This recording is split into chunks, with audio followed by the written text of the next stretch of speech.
Кызмат абалына кыянат пайдалануу, ишенип берген мүлктү өзүнө ыйгарып алуу, коррупция, мыйзамсыз байоо бул акыркы учурда көзөмөл органы УКМК тарабынан активдүү иштеген беренелер болуп калды. Кармалгандардын бардыгы мамлекеттик кызматта иштегендер. Айыл өкмөт, аким, губернатор, министрдеги бул катарда президенттик аппараттын кызматкерлери дагы бар.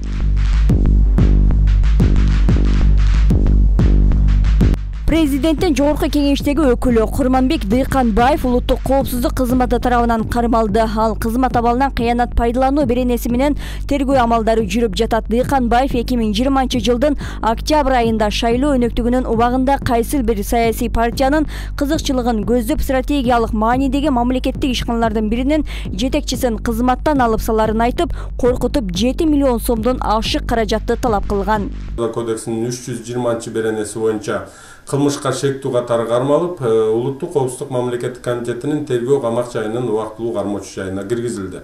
Бул сыяктуу пызалап акча талап кылганды өзүнө кесип катары көргөн уюшкан кылмыштуу топтун мүчөлөрү дагы бар. Акыркы бир ай ичинде бир нече мүчөсү кармалып, коопсуздук кызматынын абагынан жай алган. Акыркы күнү кармалган уюшкан кылмыштуу топтун Чач Кайман аттуу мүчөсү Чүй облусунан колго түштү.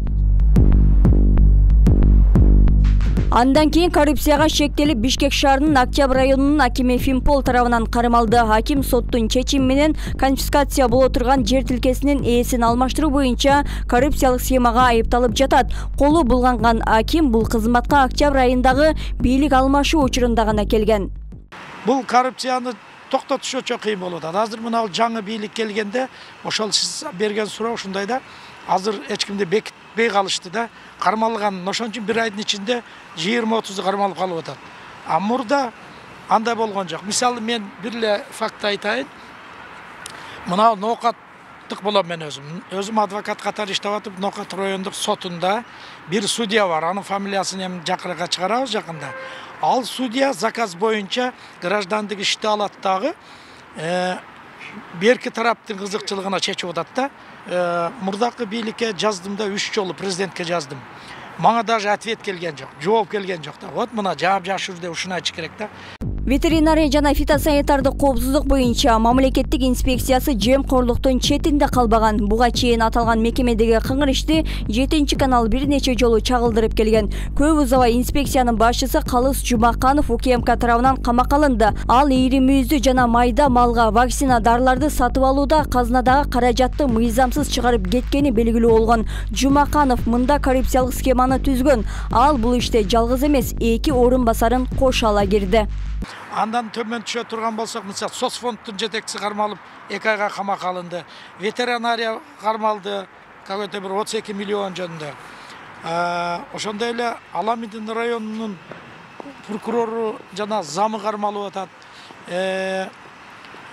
Дагы кимдер айта берсе чекеден толтурады вообще. Соттор бар арасында.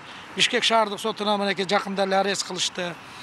Социалдык фонддун төрагасы Медер Ирсалиев кармалып Бишкектин 1-Май райондук сотунун чечими менен 17-январга чейин камакка алынды. ИИМдин жол кыймылынын коопсуздугун камсыздоо башкармалыгынын орун басары Нурсаты Балдиев кармалган. Ага акча каражаттары мыйзамсыз алуу, коррупция беренеси менен айып тагылууда. Кыргыз улуттук академиялык опера жана балет театрынын мурдагы жетекчиси кызмат абалынан кыянаттык менен пайдаланууга шек саналып жатат. ИИМдин орун басары Сүйүн Өмүрзаковдун иниси Улук Өмүрзаков көмүркенин рейдерлик жол менен басып алууну уюштурушу мүмкүн деп шектелүүдө.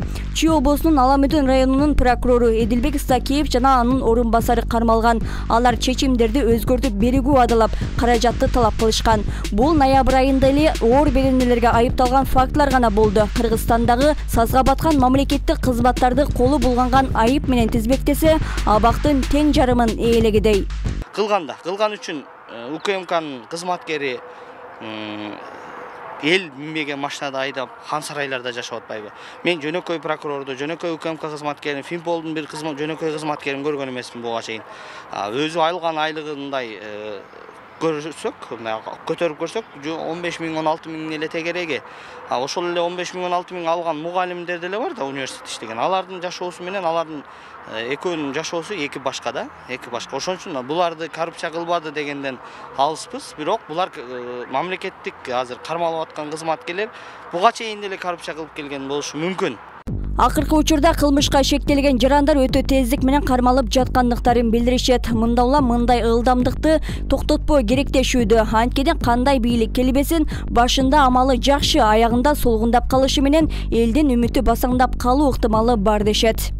Реалдуу коррупциянын мындан дагы күчөтүлгөн жанасына барышынан үмүт кылабыз. Бизде коррупционер толтура. Издесе бардык жерде коррупционер бар. Эгер коррупционер жок болбосо, Кыргызстан мынчалык сазгалатпайт болчу. Кыргызстан кедей өлкө эмес, тонолгон өлкө деп айтып эле жүрбөйбүзбү? Эл аралык иликтөөлөр Кыргызстандын жемкорлуктун сазына баткандыгын далилдешкен. Атайын сурамжылоонун жыйынтыгында Кыргызстан кымырып жеген өлкөлөрдүн баш сабына тизилген. Мында улам Кыргызстандагы элдердин арасындагы сурамжылоодо эң коррупциялашкан тармак деп бажы кызматын, транспорт министрлигин, саламаттыкты сактоо тармагын, билим берүү, акча берип айласын тапканга ыңгайлуу болгон мамлекеттик каттоо кызматын жана сот, милиция кызматтарын тизмектеп беришкен. Гүлшайыр Талантбек кызы, Бакчар Асылбек уулу, 7 канал, Ош.